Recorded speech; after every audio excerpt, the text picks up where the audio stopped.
కొంచెం గొడవ చేసినప్పుడు వాళ్ళకి నేను బ్యాడ్ కనిపిస్తా. బట్ వాళ్ళకి నేనేం చెప్పాను, అది నాతో పాటు ఒక 10 days ఉంటే వాళ్ళకి నేనే ఫేవరెట్ అయిపోతాను. మరి మీ ఫ్యాన్స్ కి మీకు ఓటేసిన వాళ్ళకి ఏమని చెప్తారు?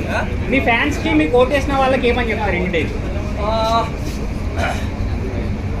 లవ్ యూ కాకుండా అదే వర్డ్స్ ఆలోచిస్తున్నా.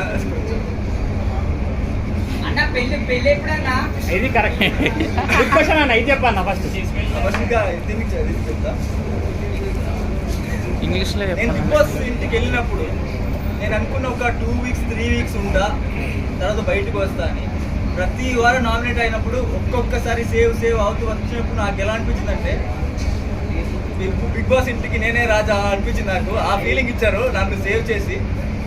సో నన్ను సేవ్ చేసిన ప్రతి ఒక్కరికి నేను రుణపడి ఉంటా చెప్పొచ్చు.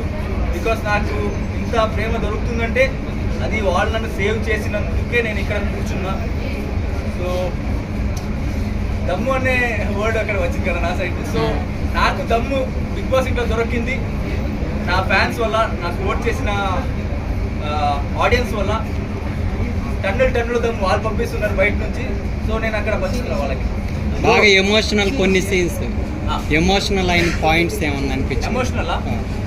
ఎమోషనల్ రీసెంట్గా మెగా చీఫ్ ఓడిపోయాను కదా, ఆ టైంలో చాలా ఎమోషనల్ అయినా. ఎందుకంటే అంతవరకు చీఫ్ అయితే బాగుంటుంది అనుకున్నా. నాకెందుకు చీఫ్, నేనే బిగ్ బాస్ ఇంటి చీఫ్ అని ఉన్నా అక్కడ కూర్చొని. బట్ తర్వాత నా ఫ్రెండ్ వచ్చి, నా ఫ్యామిలీ వీక్లో వచ్చి చెప్పారు, ఫ్యాన్స్ నువ్వు చీఫ్ అవ్వాలని కోరుకుంటున్నారు, వాళ్ళ కోసమైనా చీఫ్ అవ్వాలి అని చెప్పారు. సో అప్పుడు నేను గట్టిగా అనుకున్నాను, చీఫ్ అవ్వాలి, ఈ వీక్ ఎలాగైనా చీఫ్ అవ్వాలనుకున్నా. బాగా ఆడినా. బట్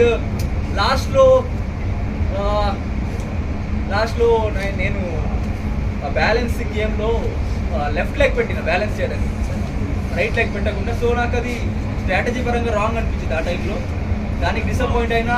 అండ్ నిఖిల్ వాళ్ళు సపోర్ట్ చేశారు నాకు ఆ టైంలో, చాలా సపోర్ట్ చేశారు. వాళ్ళని డిసప్పాయింట్ చేసిన, ఫ్యాన్స్ డిసప్పాయింట్ చేసిన. సో నాకు ఆ టైంలో చాలా ఎమోషనల్ ఫీల్ అయింది. ఆ టైం ఫస్ట్ టైం నేను ఏడ్చాను అనమాట బిగ్ బాస్ ఇంట్లో. అది నాకు చాలా ఎమోషనల్ మూమెంట్ అంటే అది ఆ టైం. చెప్పండి. అంటే ఎవరన్నా సేవ్ అవ్వాలి అనుకున్నారు, మీ టీంకి అటాచ్గా వస్తారు. సో ఇప్పుడు ఎవరన్నా ఎక్కువ రోజులు ఉండాలి అనుకున్నారనుకో, మీ టీంకి కానీ నిఖిల్ టీంకి కానీ వచ్చారనుకో, వాళ్ళు నిజంగానే సేవ్ అవుతారు. అది బిగ్ బాస్ స్క్రిప్టెడ్ అంటారు, స్క్రిప్టెడ్ ఏం లేదు, అన్ని 100% రియల్. అక్కడ ఈసారి ఉంటా కాకుండా లాస్ట్ టైం కంటే ఈసారి బాగా ఎక్కువ ఎంటర్టైన్మెంట్ అవుతుంది. అది చాలా మంది అంటే స్టార్టింగ్ ప్రోమో కానీ ఏమైనా చూసాము. అంటే ఇప్పుడు ఈ బిగ్ బాస్ లో ఎవరు అంత ఎంటర్టైన్మెంట్ ఇవ్వలేదని మాకు సాటిస్ఫాక్షన్ గా అనిపించలేదు. సో మీరు ఎలా ఫీల్ అవుతుంది? మీరు 100% జెన్యూన్ గా మేము ఎంటర్టైన్మెంట్ ఇచ్చామనుకుంటున్నారా? ఎంటర్టైన్మెంట్ అంటే అవి హక్కులు అవి కాకుండా వేరేలాగా అవి. ఫస్ట్ ఆఫ్ ఆల్ చెప్పాలంటే ఎంటర్టైన్మెంట్ అనేది నా క్యారెక్టర్ కాదు. అంటే నాకు జోక్ చేయడానికి అలా ఇలా రాదు. కాబట్టి రోస్ట్ చేస్తా ఫ్రెండ్ని, అది జోక్గా వెళ్ళాలి తప్ప జోక్ అవినాష్ చేస్తారు కదా అలా నాకు రా చేయడానికి. నాకు ఎలా ఉండాలనిపించిందో, ఎలా బిహేవ్ చేయాలనిపించిందో, నా మనస్సాక్షికి ఏది కరెక్ట్ అనిపించిందో అది చెప్తా రియల్గా. అది బయటకు ఎలా వెళ్తుందో నాకు అది అనవసరం. సో నేను రియల్గా ఉన్నా, అది ఎంటర్టైన్మెంట్గా వెళ్ళుంటే మంచిదే. బయట ఎలా ఉంది నాకు క్లారిటీ లేదు, ఇంకా కరెక్ట్గా నేను చూడలేదు.